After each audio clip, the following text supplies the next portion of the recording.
দেখো বিনয়, আমি যা করেছি কাজলের কথা ভেবে করেছি। ওর এই কষ্ট, এই গুমড়ে গুমড়ে থাকা আমি সহ্য করতে পারছিলাম না। মা হয়ে মেয়ের এই কষ্ট আমি কি করে সহ্য করি বলো তো? কাজল তো নীলকে প্রাণের চেয়েও বেশি ভালোবাসে বিনয়। ছেলেটা মৃত্যুর মুখে দাঁড়িয়ে আছে, ডাক্তাররা খাওয়াতে পারছে না, বাড়ির লোকেরা কিছু করতে পারছে না, সেখানে কাজল কি করে হাত পা গুটিয়ে বসে থাকবে বলতো? কিছু মনে করো না, তুমি আমাকে যতই গালমন্দ করো, যতই খারাপ ভাবো না কেন, একটা মেয়ে হয়ে, একটা মা হয়ে নিজের মেয়ের এই অবস্থা কি করে দেখি বলো তো? মানুষের জীবনের থেকে বড় তো আর কিছু হতে পারে না। আর সেই মানুষটা যদি নিজের স্বামী হয়, যতই নীল অন্যের হয়ে যাক না কেন, তো কাজল তো ওকেই নিজের স্বামী মনে করে। ওর জীবনে তো আর দ্বিতীয় কোনো পুরুষ নেই। যদি যদি আজ আমার এরকম হতো না, বলতে নেই আজ আমার স্বামী। দেখো বিনয়, তুমি আমাকে যতই অপমান করো,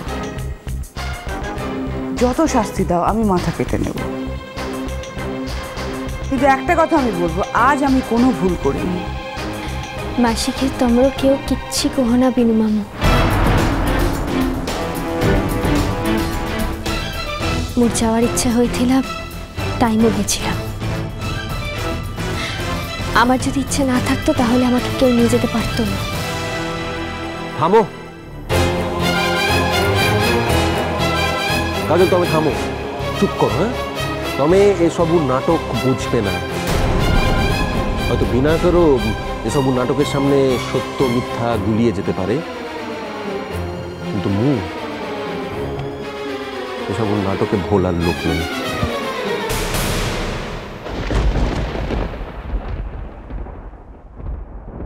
ভালোবাসা তোমারও মতো ঝিঁয়র কাছে কত সস্তা সৃষ্টি মুখার্জি। এই সেদিন মতে বোঝাতে চেয়েছিলে বিনয়ককে নহে, তুমি সারা জীবন ধরে মতেই ভালোবেসেছ। সে কথা বুঝতে চাইনি বলেই না তুমি আবার বিনয়কের কাছে ফিরে এসে তাকে ভালোবাসার কথা বলে এ পটে থাকার ব্যবস্থা করছো। মাসি তোমার সম্পর্কে ঠিকই বলে সৃষ্টি, তবে ধন্যী ঝিঁয়, ধন্যী মনীষী।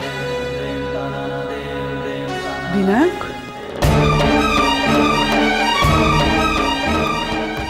বাইরের লোক তোমার সামনে আমাকে অপমান করছে, তুমি কোনো প্রতিবাদ করবে না? না, তোমার মনে আমি নেই, তুমি আমাকে বুঝিয়ে দিয়েছ। একটা বাইরের লোকে চোখে আঙুল দিয়ে দেখানোর কোনো দরকার আছে কি? আচ্ছা ঠিক আছে, সেটাই যদি তোমার ইচ্ছে হয়, আমি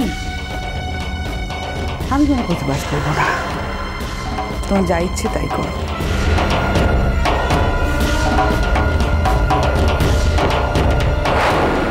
কাজল, তুমি কদিন কি খেয়েছো আমি জানি না মা। চলো তুমি খেতে। কাজল, আত্মসম্মান বোধ কাউকে জোর করে শিখিয়ে দেওয়া যায় না। তুমি যা করেছো ভুল করেছো, 1000 বার ভুল করেছো। তোমার মনে রাখা উচিত ছিল নীল এখন আর তোমার স্বামী নয়, সেখানে যাওয়ার কোনো অধিকার নেই তোমার। সে এখন অন্য একটি মেয়ের স্বামী। কাজল, এই অবস্থায় সেখানে গিয়ে তুমি মোটেই ঠিক কাজ করো না। আমি আশা করবো তুমি ভবিষ্যতে কখনো এরকম কাজ আর করবে না। শোনো কাজল, দু নৌকে পা দিয়ে কখনো চলা যায় না।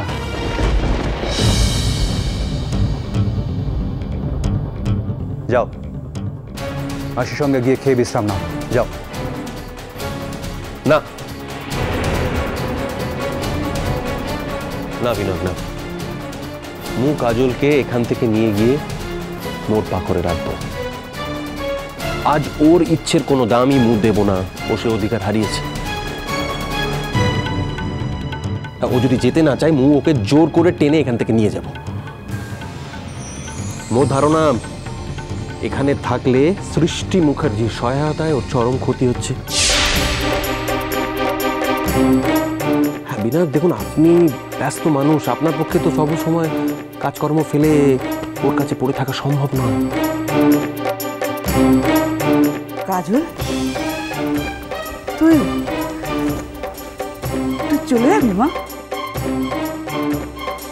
মেয়ে ওর, উনি যদি ওনার মেয়েকে নিয়ে যেতে চান তাহলে তো আমাদের কারোর কিছু বলার থাকতে পারে না।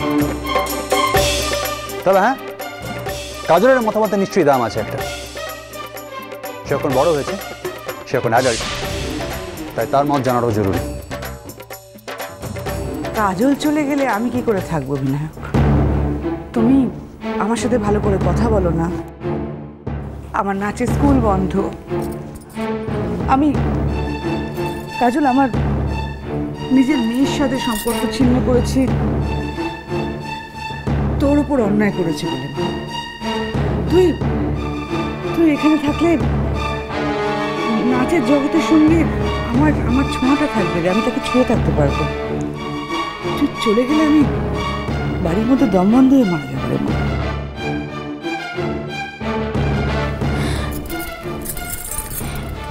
તમે કୌણસી ચિંતા કરો ના માસી, હું તમકો છેડે કુଆડે જીવની। কাজল, বাবুজি, মোর উপর আজি তমর কৌনসি অধিকার খাটে না বাবুজি। তুমি রাগ করনি। এতেকাল যখন মোর ভালোটা মো একা বুঝে নিতে পেরেছি, তখন আজিও পারিবে।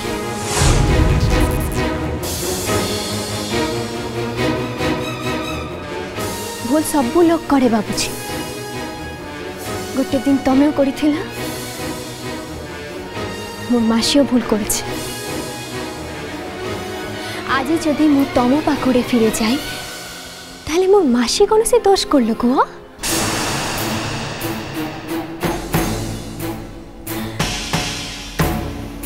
মু মাসির পাখড়ে রহিবি। তবে তুমি যদি চাহো তাহলে মু তোমার পাখড়ে মাঝে মাঝে নাচের ক্লাস করতে যেতে পারি, যদি তুমি মতে অনুমতি দাও তাহলে।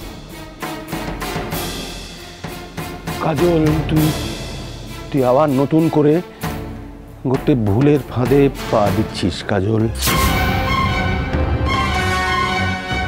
বলছি, আর এই ভুলের জন্য তোকে নতুন করে ভুগতে হবে। আর এর বেঠারও এই ভোগান্তি হবে এখনকার থেকে 1000 গুণ কাজল। তখন তোর আমার কথা মনে পড়বে।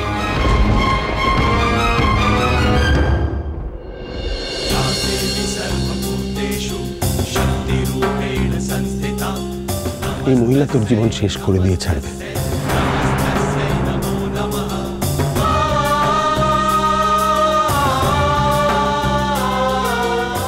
বই কথা বলে দেখ।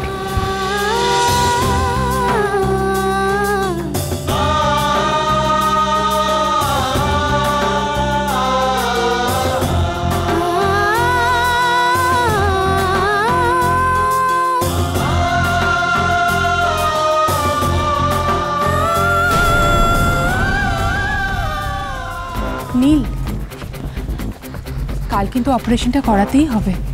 না নীল, আমি তোমায় কথা দিচ্ছি, তুমি যতক্ষণ যতদিন না চাইবে এই মেয়েটা তোমার কাছে আসবে না, ঠিক? উমা, তাই নাকি? এত ক্ষমতা বুঝি আপনার? হ্যালো, ওর এক্ষুনি ক্ষমতা।